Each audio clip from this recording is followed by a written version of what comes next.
नमस्कार, मैं तबरेज़ श्री अरविंदो सोसाइटी की तरफ से आप सभी का हार्दिक स्वागत करता हूं।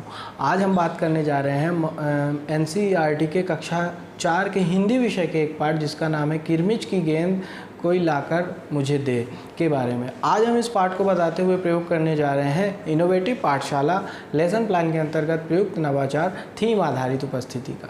तो आइए इसकी नवीनतर उपयोगिता समझते हैं। विद्यार्थी दैनिक उपस्थिति दर्ज कराते वक्त अपने नाम या अनुक्रमांक के स्थान पर पाठ से जुड़े हुए कंसेप्ट को बोलते हैं, जिससे उनको दीर्घकालीन तक कंसेप्ट को याद रखने में मदद मिलती है। तो आइए इस नवाचार के क्रियान्वयन को समझते हैं। इस नवाचार के माध्यम से जिस कंसेप्ट का पुनः अध्ययन किया जाता है वह है संज्ञा, विशेषण, शब्दावली एवं तुकांत शब्द। तो ये था कंसेप्ट।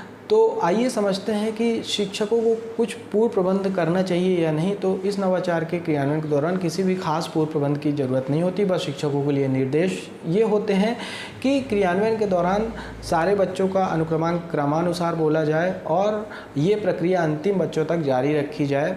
और शिक्षक बच्चों से ये को निर्देश देते हैं कि नवाचार क्रियान्वयन के दौरान अनुशासन का भी विशेष ध्यान रखें। फिर शिक्षक बच्चों का अनुक्रमांक बोलते हैं। उदाहरण के तौर पे शिक्षक ने अनुक्रमांक 1 बोला तो अनुक्रमांक 1 वाले बच्चों को अपने स्थान पर खड़े हो जाना होता है और पाठ में आए हुए विभिन्न संज्ञा शब्द या विशेषण, शब्दावली एवं तुकान शब्द को बोलना होता है। उदाहरण के तौर पर शिक्षक ने बोला अनुक्रमांक 1, तो अनुक्रमांक 1 वाला बच्चा अपने स्थान पर खड़ा हो जाएगा और मान लीजिए उसने बोला एक तुकान शब्द, जैसे कि उसने बोला रोमा, तो फिर वो तुकान शब्द बोलते हुए बोलेगा रोमा सोमा। इस तरीके से एक एक करके सारे बच्चे खड़े होते जाते हैं और तुकान शब्द को बोलते जाते हैं, पाठ में आए विभिन्न कंसेप्ट को भी बोलते जाते हैं, जिससे दीर्घकालीन तक उनको कंसेप्ट याद रखने में मदद मिलती है।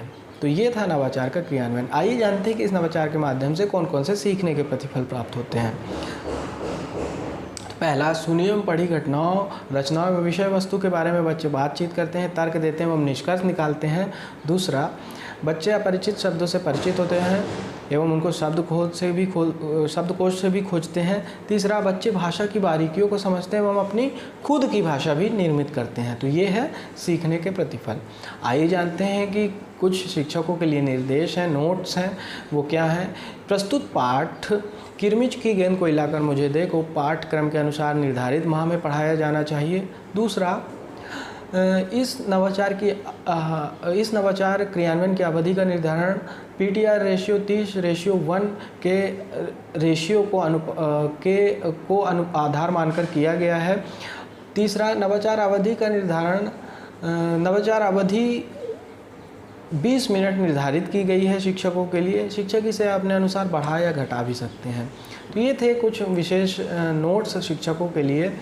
आइए जानते हैं कि CWSN children with special need वाले बच्चों को इस नवाचार से क्या लाभ होता है। तो बच्चे पाठ में आए शब्दों को जब पढ़ते हैं एवं उनको कंसेप्ट से जोड़ते हैं तो उनकी स्मरण क्षमता में वृद्धि होती है। दूसरा, थीम आधारित उपस्थिति न केवल नए नए शब्दों को याद रखने का अच्छा तरीका है, बल्कि बच्चे यदि कंसेप्ट को भूल जाते हैं या शब्द को उच्चारण में उनको कठिनाइयाँ महसूस होती हैं तो अन्य बच्चे उनकी मदद भी करते हैं। तो ये है CWSN वाले बच्चों को इस नवाचार के लाभ। तो ये था नवाचार। हम उम्मीद करते हैं कि आपको हमारा इनोवेटिव पाठशाला लेसन प्लान के अंतर्गत प्रयुक्त नवाचार थीम आधारित उपस्थिति बहुत अच्छा लगा होगा और आप इसे अपने विद्यालय में ज़रूर क्रियान्वित करेंगे, ये हम आशा करते हैं। तो ऐसे और भी रोचक वीडियो देखने के लिए आप हमारे ZIIEI यूट्यूब चैनल को सब्सक्राइब कीजिए और यदि ये वीडियो आप हमारे ZIIEI फेसबुक चैनल के माध्यम से देख रहे हैं तो हमारे ZIIEI फेसबुक चैनल को लाइक कीजिए। आपका वीडियो देखने के लिए बहुत बहुत धन्यवाद।